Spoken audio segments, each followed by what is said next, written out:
हाल ही में मुंबई में एक कार्यक्रम का आयोजन किया जा रहा था, जिस कार्यक्रम के दौरान एनवीडिया, जो कि दुनिया की सबसे बड़ी आर्टिफिशियल इंटेलिजेंस कंपनियों में से एक है, उन्होंने घोषणा करी कि वो भारत की दो बड़ी कंपनियों के साथ समझौता करेंगे, उनके साथ कोलैबोरेशन में काम करेंगे। तो जाहिर तौर पर ये जो पूरी घोषणा हुई है, दर्शाती है कि भारत ने आर्टिफिशियल इंटेलिजेंस की दिशा में एक बड़ा कदम स्थापित कर दिया है और जल्द ही भारत में आपको एक बड़ा बाजार आर्टिफिशियल इंटेलिजेंस का देखने को मिल सकता है। तो आज इस वीडियो में हम बात करेंगे कि बेसिकली भारत में क्या परिदृश्य आपको देखने को मिलेगा, भारत में क्या एप्लीकेशंस हो सकती हैं, क्या चुनौतियां हो सकती हैं और सरकार की ओर से क्या प्रयास यहाँ पर किए गए हैं। चलिए इसी नोट के साथ वीडियो की शुरुआत करते हैं। और सबसे पहले अगर आप टॉपिक देखें तो यूपीएससी के एग्जाम के लिहाज से इंपॉर्टेंट है। जीएस पेपर 3 में आपको साइंस एंड टेक्नोलॉजी का सेगमेंट मिलेगा, वहां से आप इस पूरे टॉपिक को जोड़ करके देख सकते हैं। खबर अगर आप देखें तो खबर बेसिकली आपका यही है कि जो एनवीडिया कंपनी है उसने भारत की कुछ दो बड़ी कंपनियों के साथ समझौते पर हस्ताक्षर किए हैं, उनके साथ कोलैबोरेशन की बातचीत चल रही है और इस कोलैबोरेशन की वजह से भारत पर किस तरह का इंपैक्ट आपको देखने को मिलेगा उसको लेकर के यहाँ पर इस पूरी खबर में डिस्कशन किया गया है। तो एक साझेदारी की घोषणा यहाँ पर की गई है, उस पर हमने पहले ही बात कर ली है। साझेदारी है रिलायंस इंडस्ट्रीज लिमिटेड और टाटा समूह के साथ मिलकर के एनवीडिया ग्रुप जो है वो यहाँ पर साझेदारी करने वाला है। मुंबई में एआई शिखर सम्मेलन एआई समिट का आयोजन हो रहा था, जहां पर एनवीडिया के जो सीईओ हैं उन्होंने एआई के प्रति भारत के दृष्टिकोण पर जोर दिया और उन्होंने कहा कि जिस तरह भारत एआई डेटा के निर्यात को लेकर के बहुत ज्यादा जोर दे रहा है, भारत ये कोशिश कर रहा है कि भारत का डेटा बाहर ना जाए बल्कि भारत में ही रहे। ये भारत का एक अच्छा कदम है और ये जो कदम है ये भारत को आर्टिफिशियल इंटेलिजेंस के सेक्टर में एक बड़े प्लेयर के तौर पर स्थापित कर सकता है। इसके अलावा अगर बढ़ती प्रासंगिकता की बात करें तो बढ़ती आर्थिक ताकत और प्रोत्साहन के साथ जो है भारत एनवीडिया जैसी तकनीकी दिग्गजों के साथ एक बेहतर रणनीतिक बाजार जो है अपने लिए आर्टिफिशियल इंटेलिजेंस के सेगमेंट में तैयार कर सकता है इस तरह के कोलैबोरेशन के माध्यम से। तो ये ओवरऑल यहां पर हमने सबसे पहले खबर पे बात की। अब खबर के बाद आगे अगर आप बढ़ें तो भारत में एआई की क्या एप्लीकेशन हो सकती है वो इंपॉर्टेंट है, क्योंकि एआई बहुत तेजी से बढ़ रहा है। तो यहां पर आपके मेंस के एग्जाम में भी सवाल आ सकता है। सवाल किस बात को लेकर के हो सकता है? सवाल आपका एआई की एप्लीकेशन को लेकर के हो सकता है, एआई के चैलेंजेस को लेकर के हो सकता है, सरकार की ओर से एआई को लेकर के क्या प्रयास किए गए हैं इसको लेकर के हो सकता है। तो सबसे पहले अगर आप एप्लीकेशन की बात करें तो अलग अलग सेक्टर्स में आप एआई का इस्तेमाल कर सकते हैं। जैसे सबसे पहले अगर आप उदाहरण के तौर पर देखें तो हेल्थ सेक्टर में एआई का इस्तेमाल किया जा सकता है।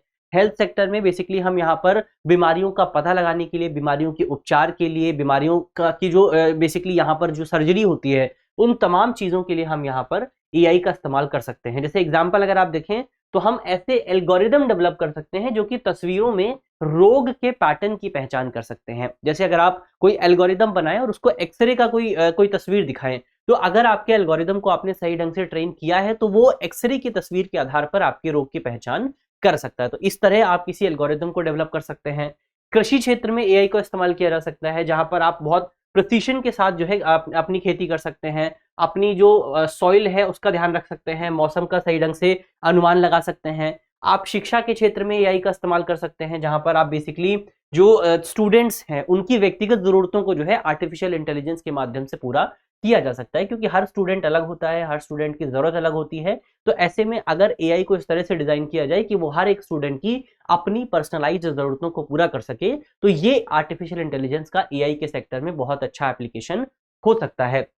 फिर यहाँ पर बैंकिंग और फाइनेंस के सेक्टर में इसका इस्तेमाल किया जा सकता है, जहां पर फ्रॉड और धोखाधड़ी की पहचान करने के लिए आर्टिफिशियल इंटेलिजेंस को हम इस्तेमाल कर सकते हैं।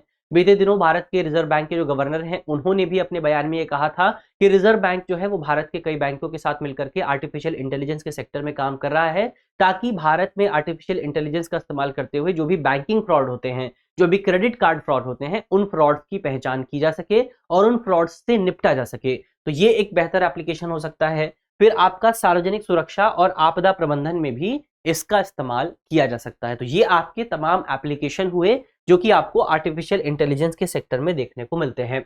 अब चैलेंजेस की बात करते हैं, भारत में आपको क्या चैलेंजेस देखने को मिलते हैं।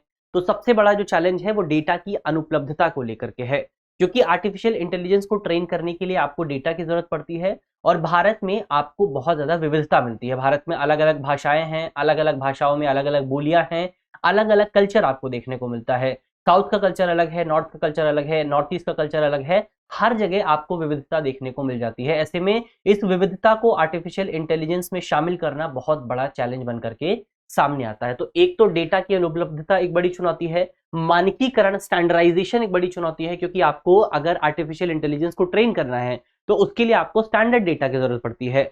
इसके अलावा कुशल कार्यबल की कमी, यानी कि भारत में आपको आईटी सेक्टर में बहुत बड़ी वर्कफोर्स देखने को मिलती है, लेकिन वो वर्कफोर्स उसके पास कितनी स्किल मौजूद है वो भी एक बड़ा सवाल यहाँ पर पैदा करता है।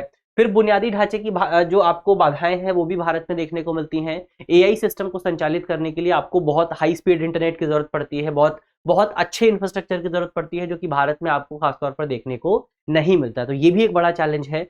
फिर यहाँ पर आपको नियामक और नैतिक मुद्दे भी देखने को मिलते हैं कि कई बार सवाल इस तरह से उठता है कि अगर एआई को डेवलप किया जाता है तो हम एआई की जवाबदेही कैसे सुनिश्चित करेंगे, एआई की नैतिकता को कैसे सुनिश्चित करेंगे। तो ये सवाल भी भारत में कई बार जो है पूछे जाते हैं। फिर विश्वास और जागरूकता का भाई एक टॉपिक यहाँ पर आता है कि भारत में अगर आप देखेंगे, भारत में लिटरेसी रेट फिलहाल बहुत कम है, तो आप भारतीय नागरिकों को आर्टिफिशियल इंटेलिजेंस को लेकर के कैसे जागरूक करेंगे, ये भी एक बड़ी समस्या के तौर पर भारत में सामने आता है। तो ये कुछ चैलेंजेस हैं, ऐसा नहीं है कि इन चैलेंजेस को पूरा नहीं किया जा सकता, इन चैलेंजेस को से हम निपट नहीं सकते हैं, आसानी से निपट सकते हैं, लेकिन चैलेंजेस को आइडेंटिफाई करना सबसे पहले बहुत इंपॉर्टेंट है।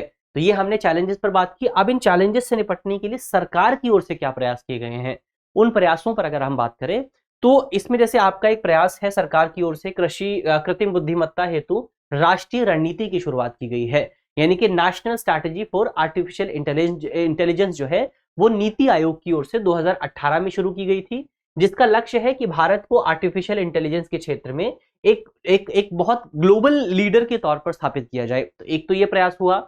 इसके अलावा सरकार की ओर से राष्ट्रीय एआई पोर्टल की शुरुआत की गई है।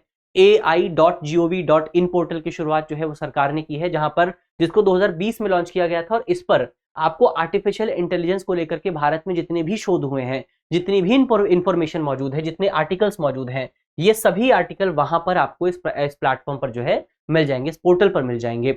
इसके अलावा सरकार ने एरावत प्लेटफॉर्म की शुरुआत की है, नीति आयोग की ओर से इसको शुरू किया गया है। एरावत की फुल फॉर्म है artificial intelligence research analytics knowledge assimilation platform. तो ये जो एरावत है ये बेसिकली आपका एक राष्ट्रीय क्लाउड प्लेटफॉर्म है, इसको प्रस्तावित किया गया है, और इसको एआई अनुप्रयोगों और अनुसंधान को सुलभ बनाना है, यानी कि ये बेसिकली यहाँ पर एआई के सेक्टर में रिसर्च को और ज्यादा आसान बनाएगा। इसके अलावा सरकार की ओर से अलग अलग क्षेत्रों में एआई को लेकर के सेंटर फॉर एक्सीलेंस की भी शुरुआत की गई है। जैसे अभी हमने, आपको याद हो तो बीते दिनों द हिंदू के प्रोग्राम में बात की थी कि सरकार की ओर से अगर आप कानपुर में देखें तो जो सस्टेनेबल डेवलपमेंट है या सिटी डेवलपमेंट है उसको लेकर के एक एआई सेंटर फॉर एक्सीलेंस की शुरुआत की गई थी। इसके अलावा पंजाब में बेसिकली आपका आईटी रोपर जो है वहां पर एग्रीकल्चर सेक्टर में एआई को लेकर के सेंटर फॉर एक्सीलेंस की शुरुआत की गई थी। तो सरकार, इसके अलावा हेल्थ के सेक्टर में अगर आप देखें तो आईटी दिल्ली और एम्स ने सेंटर फॉर एक्सीलेंस की शुरुआत की है आर्टिफिशियल इंटेलिजेंस में। तो अलग अलग सेंटर फॉर एक्सीलेंस की शुरुआत जो है वो भारत सरकार की ओर से लगातार की जा रही है। तो सेंटर ऑफ एक्सीलेंस यहाँ पर शुरू किए गए हैं। इंडिया एआई पहल की शुरुआत यहाँ पर की गई है, इसको प्रस्तावित किया गया है ताकि बेसिकली भारत में सामाजिक, सांस्कृतिक और आर्थिक जरूरतों के अनुरूप एआई प्रौद्योगिकियों को, एआई टेक्नोलॉजी को डेवलप किया जाए। तो ये कुछ आपकी सरकार की पहलें हैं जो कि यहाँ पर आर्टिफिशियल इंटेलिजेंस से जुड़ी हुई हैं। चलिए, ये पूरा टॉपिक यहाँ पर जो है आज का हमारा समाप्त होता है। मेंस के लिहाज से ये पूरा टॉपिक बहुत इंपॉर्टेंट था जिस पर हमने डिस्कशन किया। चलिए, अब अंत में आपके लिए एक सवाल है, जिस सवाल का जवाब आपको कमेंट बॉक्स में देना है। तो सवाल में आप देखें, सवाल में पूछा गया है कि एरावत प्लेटफॉर्म निम्नलिखित में से किस क्षेत्र से जुड़ा हुआ है। हमारे ऑप्शन है, ऑप्शन ए कृषि, ऑप्शन बी कृत्रिम बुद्धिमत्ता, ऑप्शन सी जैव प्रौद्योगिकी और ऑप्शन डी अंतरिक्ष अनुसंधान। तो इसका सही जवाब क्या होगा? बहुत आसान सा सवाल है, सवाल को आपको सही से पढ़ना है और फिर जवाब को देने की कोशिश करनी है। इसी नोट के साथ वीडियो को समाप्त करते हैं। अगर आप बेसिकली यहाँ पर इस पूरे डिस्काउंट का लाभ उठाना चाहते हैं तो वीडियो के डिस्क्रिप्शन में लिंक है, उसको ज्वाइन कर लीजिए, वहां पर अपने आप को रजिस्टर कर लीजिए। मिलते हैं आपसे अगली वीडियो में, तब तक के लिए अपना ख्याल रखिए, ध्यान रखिए, पढ़ते रहिए। धन्यवाद। डियर व्यूअर्स, अपने एग्जाम की तैयारी को और बेहतर करने के लिए हमारे चैनल को लाइक, शेयर और सब्सक्राइब करना न भूलें।